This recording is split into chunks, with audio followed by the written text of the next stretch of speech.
Hi friends, welcome to our YouTube channel. Friends, చూసుకున్నట్లయితే చాలామంది అభ్యర్థులు కూడా మనకి ఏఎల్పి సిబిఏటి యొక్క రిజల్ట్స్ అనేవి ఎప్పుడు వస్తాయన్న అని కూడా చాలామంది కూడా అడగడం జరుగుతుంది. వాళ్ళ కోసం అనేది ఈ యొక్క వీడియో అనేది చేయడం జరుగుతుంది. చూసుకున్నట్లయితే మనకి ఏఎల్పి సిబిఏటి యొక్క ఎగ్జామ్ రాసేటప్పుడు షిఫ్ట్ 1 ఆర్ షిఫ్ట్ 2లో మనకి చాలా కూడా కంప్యూటర్స్ అనేవి లాక్ అయ్యాయి. అదేవిధంగా కొన్ని చోట్ల సీటింగ్ అనేది కూడా జరిగింది అనేది కూడా మన దృష్టికి అయితే రావడం జరిగింది. ఈ విధంగా మనకు ఒక నోటీస్ అయితే 15వ తారీఖు అయితే రావడం జరిగింది. చూసుకున్నట్లయితే ఈ యొక్క నోటీసులో మనకి ఏమి ఇచ్చాడంటే అదే మ్యాటర్ అనుగుణంగా మనకైతే ప్రజెంట్ రిజల్ట్స్ అనేవి లేట్ అయితే అవుతున్నాయి. చూసుకున్నట్లయితే మనకి ఇక్కడ చూసుకున్నట్లయితే RRBs have received representations and regarding incidents of locking of computers at few centers during the ALP CBAT test held in shift 1 or shift 2 15వ తారీఖు. It is advised that after examining the exam logs decision regarding to re-exam of specific candidates of specific center who have been advisory affected will be taken అని మనకి ఇట్లా 15వ తారీఖు అయితే ఇవ్వడం జరిగింది. దీని యొక్క సారాంశం ఏంటంటే చూసుకున్నట్లయితే మనకి 15వ తారీఖులో షిఫ్ట్ 1 షిఫ్ట్ 2లో చాలా చోట్ల కూడా చాలా ఎగ్జామ్ సెంటర్లో కంప్యూటర్ అనేది లాక్ అయ్యింది.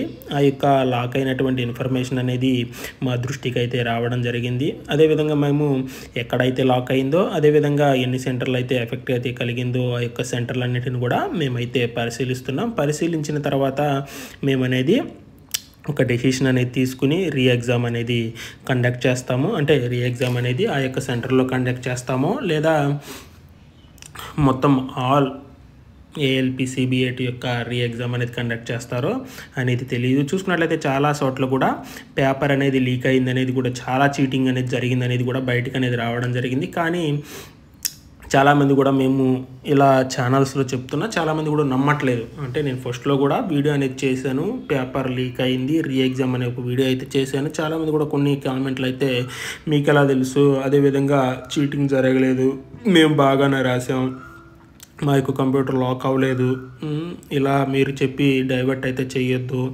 ఏదేదో చెప్పారు. బ్రదర్స్, ఒక్కసారి వినండి. చీటింగ్ అయితే కంపల్సరీగా జరిగింది. అది మీరు నమ్మినా నమ్మకపోయినా అది మీ ఇష్టం. ఎందుకంటే మీరు నమ్మాల్సిన పరిస్థితి అన్నమాట. ఎందుకంటే ఇది ఆల్ ఓవర్ ఇండియాలో జరిగేటువంటి ఎగ్జామ్. కంపల్సరీగా పేపర్ అనేది లీక్ అయ్యింది. ఆ పేపర్ అనేది ఎగ్జామ్ జరగకముందే ఆ యొక్క దాంట్లో ఉన్నటువంటి టెస్ట్ యొక్క క్వశ్చన్స్ కానీ అన్నిటిని కూడా బయటికి అనేది రావడం జరిగింది. ఆ యొక్క పేపర్ కూడా వచ్చినటువంటి పేపర్ కూడా చాలా సోషల్ మీడియాలో హల్చల్ అయింది. చూసుకున్నట్లయితే నేను ప్రజెంట్ ఇప్పుడు చేస్తున్నటువంటి వీడియో మీరు నమ్మినా నమ్మకపోయినా ఇది ట్రూ. చూసుకున్నట్లయితే మనకి ఈ యొక్క సిబిఐటి యొక్క రిజల్ట్స్ అనేవి రావడానికి అయితే కొంచెం అయితే లేట్ అవుతూ పడుతుంది. ఎందుకంటే వాళ్ళు ప్రతి సెంటర్లో ప్రతి లాగిన్ కంప్యూటర్ ప్రతిదీ కూడా చూడడం జరుగుతుంది. అంటే ఆ ఎగ్జామ్ సెంటర్లో ఏమైంది, ఎలాంటి ఇబ్బందులు జరిగినాయి, ప్రతిదీ కూడా వాళ్ళైతే చూసుకోవడం జరుగుతుంది. ఆ చూసుకున్న తర్వాత వాళ్ళు ఫైనల్గా ఒక డెసిషన్ అయితే తీసుకుంటారు. మనకి జరిగినటువంటి ప్రదేశాల్లో మాత్రమే రీ ఎగ్జామ్ పెట్టాలా, ఆల్ సెంటర్స్లో రీ ఎగ్జామ్ పెట్టాలా, మరి పేపర్ అనేది చీటింగ్ అనేది ఎలా జరిగింది, అన్నిటిని కూడా రైల్వే అనేది తీసుకోవడం జరిగింది. చాలామంది కూడా మనకి నార్త్ ఛానల్స్లో సాహిల్ సార్, అదేవిధంగా గగన్ ప్రతాప్, చాలామంది కూడా మనకి బీహార్ నుండి మనకి డైరెక్ట్గా రైల్వే బోర్డు చైర్మన్ కలవడం జరిగింది. కలిగి వాళ్ళు ఒక 10 రిప్రజెంటేషన్ వాళ్ళకైతే రైల్వే బోర్డు చైర్మన్కి అయితే ఇవ్వడం జరిగింది. ఈ విధంగా చీటింగ్ అయితే జరిగింది. పేపర్ రాయకముందే పేపర్ అనేది ఎలా బయటకు వచ్చింది. అదేవిధంగా చాలా చోట్ల మానిటర్స్ అనేవి పనిచేయలేదు, మౌసెస్ అనేవి పనిచేయలేదు. ఈ విధంగా చాలామంది అభ్యర్థులు కూడా నష్టపోతున్నారు. మీ అయితే రీ ఎగ్జామ్ పెట్టండి అని చాలామంది కూడా కలవడం జరిగింది. రైల్వే బోర్డు కూడా సానుకూలంగా కూడా తీసుకోవడం జరిగింది. వాళ్ళు కలిసిన తర్వాతే మనకి ఆల్ సెంటర్స్లో ఈ యొక్క రాసినటువంటి ఎగ్జామ్స్ యొక్క మానిటరింగ్ అంటే ఆ యొక్క జరిగినటువంటి ప్రదేశాలన్నింటిని కూడా రికార్డింగ్ అనేది అవుతుంది. కాబట్టి దాన్ని పరిశీలించిన తర్వాత ఒక డెసిషన్ అయితే తీసుకుంటామని మనకి చెప్పడం జరిగింది రైల్వే బోర్డు చైర్మన్. కాబట్టి మనకి ఏదేమైనా సరే రిజల్ట్స్ అనేవి కొంచెం లేట్ అవుతాయి.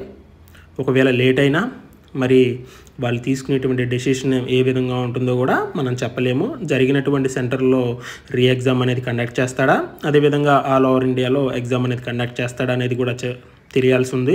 దానికి సంబంధించినటువంటి ఇన్ఫర్మేషన్ మ్యాక్సిమం అనేది మనకి నెక్స్ట్ మంత్ అనేది రావడం జరుగుతుంది. అదేవిధంగా జరిగినటువంటి ప్రదేశాల్లో అదేవిధంగా చీటింగ్ పాల్పడినటువంటి వాళ్ళని కూడా డిబార్ అయితే చేయడం జరిగింది. కాబట్టి మనకి రైల్వే బోర్డు అనేది తప్పకుండా మనకి నెక్స్ట్ మంత్లో ఏ విధమైనటువంటి డెసిషన్ తీసుకుంటుందో కంపల్సరీగా అయితే స్పందించడం జరుగుతుంది. కాబట్టి కొంత డిలే అయితే రిజల్ట్స్ అయితే అవుతాయి. కాబట్టి ప్రతి ఒక్కరు కూడా దృష్టిలో ఉంచుకోండి. ప్రతి ఒక్కరు కూడా మన ఛానల్ అందించేటువంటి ఇన్ఫర్మేషన్ నచ్చినట్లయితే తెలుగు వాళ్ళు కంపల్సరిగా ఈ యొక్క వీడియో చూసిన వెంటనే లైక్ చేయండి.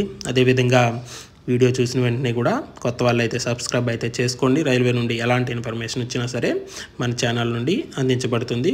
ప్రతి ఒక్కరు కూడా ఆల్ ద బెస్ట్.